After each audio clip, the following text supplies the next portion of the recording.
আগামী নির্বাচনের গণভোটে জনগণকে হাঁ ভোট দেওয়ার জন্য আহ্বান জানিয়েছেন বিএনপি চেয়ারপারসন জনাব তারেক রহমান। ইনফ্যাক্ট এটা নিয়ে একটা জলখোলা করার চেষ্টা ছিল, এটা নিয়ে একটা রাজনীতি হচ্ছিল, অরাজনীতি না বলে আমরা এভাবে বলবো অপরাজনীতি। কারণ বাংলাদেশে এখন এমন হয়েছে একটা মিথ্যা প্রোপাগ্যান্ডা ক্রমাগত চালাতে সেটা কারো কারো মধ্যে এক ধরনের বিশ্বাস তৈরি করার পরিস্থিতি তৈরি হয়েছিল। বিএনপি স্পষ্টভাবে জানিয়েছিল এর আগেই যে তারা গণভোটে হাঁ ভোট দেবে। বিএনপির মহাসচিব যখন এই কথা বলেন, তিনি কয়েকদিন আগেই বলেছিলেন, তাতেও হচ্ছিল না অনেকের। এরপর যারা মাহাদি আমিন, নির্বাচন পরিচালনা কমিটির যিনি মুখপাত্র, তিনি অস্পষ্ট করেছেন বিএনপি হাঁয়ের পক্ষে ভোট দেবে। কিন্তু না, এই ক্রমাগত প্রোপাগ্যান্ডা যে বিএনপি সংস্কার বিমুখী, বিএনপি সংস্কার চায় না, এই প্রোপাগ্যান্ডা হতেই থাকলো। জনাব তারেক রহমান সেই ষড়যন্ত্রের পরিকল্পনায় জল ঢাললেন। তিনি জানিয়ে দিলেন যে বিএনপি হাঁ ভোট দেবে।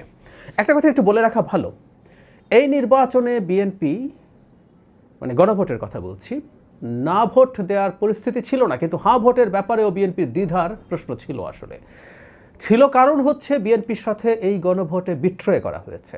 বিএনপি দেশ জাতির স্বার্থে, সংকট থেকে সরিয়ে রাখার স্বার্থে আমি বিশ্বাস করি যে এই ধরনের সিদ্ধান্ত এখন নিয়েছেন। কারণ হলো, আবারও বলছি, হাঁ ভোট দেয়া মানে যা যা বোঝাচ্ছে, এর মধ্যে অনেক কিছুই বিএনপির সাথে বিট্রেয়াল আছে।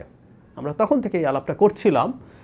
ক খ গ ঘ চারটা জিনিস আছে। ক খতে যা আছে এগুলো বিএনপি চায়, কিন্তু যে ফর্মুলাতে বলা হয়েছে জুলাই সনদে, সেই ফর্মুলার কোনো জায়গায় বিএনপির দ্বিমত আছে। তাই তারা নোট অফ ডিসেন্ট দিয়েছে। কমিশনগুলো তৈরি, তত্ত্বাবধায়ক সরকার তৈরির একটা পর্যায়ে এসে আপার হাউস কীভাবে তৈরি হবে।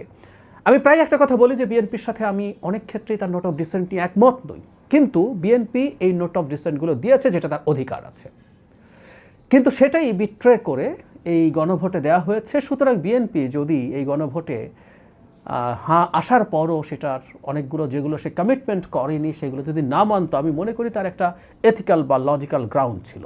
কিন্তু না, বিএনপি আমি মনে করি জনগণের স্বার্থে হাঁ ভোটের জন্য জনগণকে আহ্বান জানিয়েছেন। আমরা আশা করতে পারি হাঁ ভোট বিজয়ী হবে। নায়ের পক্ষেও কেউ নানান ছুতোয় ক্যাম্পেইন করার চেষ্টা করছেন, কিন্তু সেটা হওয়ার সম্ভাবনা আশা করি আর নেই। কিন্তু একটা কথা একটু মনে রাখা দরকার, আমাদের এই ঐক্যমত্য কমিশন শেষ পর্যন্ত যা করেছে, যেভাবে করেছে, এটা বাংলাদেশের রাজনৈতিক স্ফিয়ারে একটা মারাত্মক সংকট তৈরি করার সম্ভাবনা